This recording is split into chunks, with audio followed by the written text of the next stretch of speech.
जल्दी चलिए, वरना मैं आज स्कूल में देरी से पहुंचूंगा। मेरी टीचर बहुत गुस्सा करती है। हाँ हाँ बेटा, अभी चलते हैं, बस 2 मिनट रुको। तभी रमेश की पत्नी कमरे से बाहर आती है और रमेश से कहती है, सुनिए जी, आज शाम को आप ऑफिस से जरा जल्दी घर आ जाइएगा। याद है ना, आज आपको मुझे शॉपिंग कराने के लिए लेकर जाना है। अरे भाग्यवान, इस महीने हाथ जरा तंग है। मेरी मानो तो शॉपिंग का विचार कुछ दिनों के लिए अपने दिमाग से निकाल ही दो। मैं तुम्हें अगले महीने पक्का शॉपिंग कराने ले जाऊंगा। अभी मुझे चलना चाहिए, वरना राजू को स्कूल पहुंचने में देर हो जाएगी। देखिए जी, अब आपके ये बहाने पुराने हो चुके हैं। मैं कुछ नहीं जानती। आज शाम को मुझे शॉपिंग करने जाना है, मतलब जाना है। आगे आपकी मर्जी। अच्छा ठीक है भाग्यवान, अब तुम पूरा घर सर पर मत उठाओ, मैं कुछ करता हूँ। इतना कहकर रमेश अपने बेटे राजू को लेकर वहाँ से चला जाता है। घर से निकलने के लिए रमेश जैसे ही अपनी मोटरसाइकिल शुरू करता है, तभी उसकी माँ उसे आवाज देकर कहती है, अरे रमेश, आज शाम को मुझे कुछ पैसे दे देना। याद है ना, मैंने तुझसे कहा था कि मुझे मंदिर में चढ़ावा चढ़ाना है। अरे माँ, मेरी तनख्वाह आने में अभी 10 दिन बचे हैं, अभी मेरे पास बिल्कुल पैसे नहीं है। हाँ, मेरी तनख्वाह मिलते ही मैं तुम्हें पैसे दे दूंगा। रमेश की माँ चिढ़कर कहती हैं, अरे तेरा दिमाग तो खराब नहीं हो गया? मैंने तेरे भरोसे मंदिर के पुजारी जी से वादा कर दिया है और तू कह रहा है कि पैसे नहीं है। अब मैं पुजारी जी को क्या जवाब दूंगी? तुझे तो मेरी इज्जत की भी कुछ परवाह नहीं है। अच्छा ठीक है माँ, अब तुम गुस्सा मत करो, मैं शाम तक कुछ इंतजाम करता हूँ। इतना कहकर रमेश वहाँ से चला जाता है। फिर दोपहर को जब रमेश अपने दफ्तर में बैठा होता है, तब उसे अपनी पत्नी और माँ की बातें याद आती हैं। रमेश अपने दफ्तर के एक साथी मोहन से कुछ रुपए उधार मांगता है। अरे भाई मोहन, मेरा एक छोटा सा काम कर दो, मुझे कुछ रुपयों की सख्त जरूरत है। मुझे कुछ दिनों के लिए क्या तुम रुपए उधार दे सकते हो? अरे रमेश भाई, मैं तुम्हें पैसे उधार तो दे सकता हूँ, लेकिन मुझे वक्त पर पैसे लौटा देना। वैसे भी मेरा मानना है कि दोस्ती यारी में कभी पैसों का व्यवहार नहीं करना चाहिए।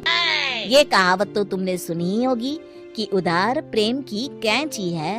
मैं नहीं चाहता कि पैसों को लेकर हमारा रिश्ता खराब हो। अरे मोहन, तुम बिल्कुल चिंता मत करो, मैं तुम्हारे पैसे वक्त पर लौटा दूंगा। फिर मोहन रमेश को पैसे दे देता है। शाम को घर आकर रमेश कुछ पैसे अपनी माँ को देता है और साथ ही अपनी पत्नी को भी शॉपिंग कराने बाजार लेकर जाता है। रमेश की पत्नी और उसकी माँ का स्वभाव जरूरत से ज्यादा खर्चीला होने के कारण दोनों हमेशा बेवजह पैसे खर्च करती हैं। फिर एक दिन, सुनिए जी, अगले हफ्ते हमने छुट्टियों में कहीं बाहर जाने का प्लान बनाया था। आपने पैसों का इंतजाम कर लिया ना? अरे अभी कहाँ, अभी तो मेरे पास बिल्कुल पैसे नहीं है, हम कभी और चले जाएंगे। देखिए जी, मैंने सभी सहेलियों से कह दिया है कि मैं बाहर घूमने जा रही हूँ। अगर मैं नहीं गई तो सब मुझ पर हंसेंगी।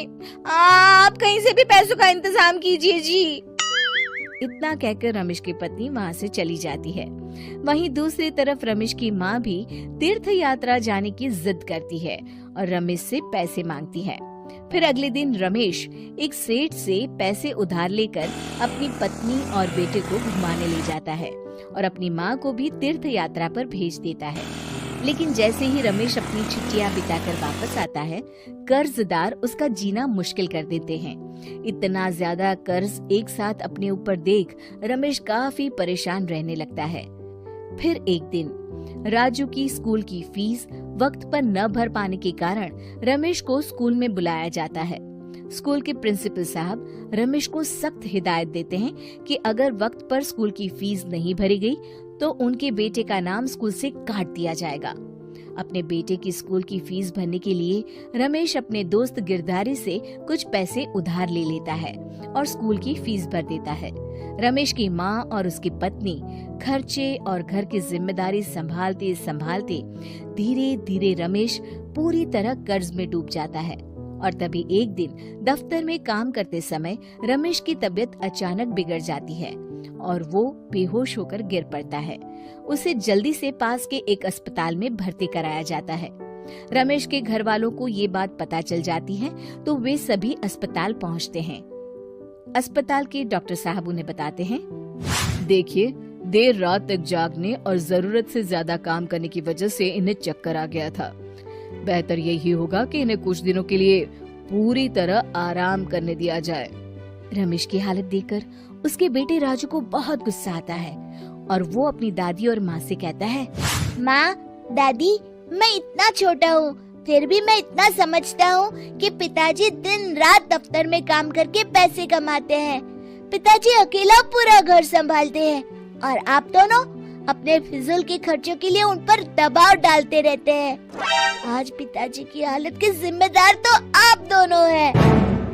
राजू की समझदारी भरी बातें सुनकर रमेश की माँ और पत्नी को अपनी गलती का एहसास होता है और दोनों की आंखों में आंसू आ जाते हैं। फिर कुछ दिनों के बाद रमेश की तबीयत एकदम अच्छी हो जाती है और वो पहले की तरह अपने काम पर जाने लगता है। रमेश की माँ और पत्नी अब उसे किसी प्रकार की कोई तकलीफ नहीं देते और ना ही उससे किसी चीज की मांग करते हैं। फिर देखते ही देखते रमेश अपने कर्ज के सारे पैसे चुका देता है। उसकी जिंदगी पहले की तरह अच्छी हो जाती है और वो अपने परिवार के साथ खुशी खुशी रहने लगता है। शिक्षा, हमारे रिश्ते एक तराजू की तरह होते हैं जिसकी दोनों ओर जिम्मेदारी और समझदारी का वजन बराबर होना चाहिए।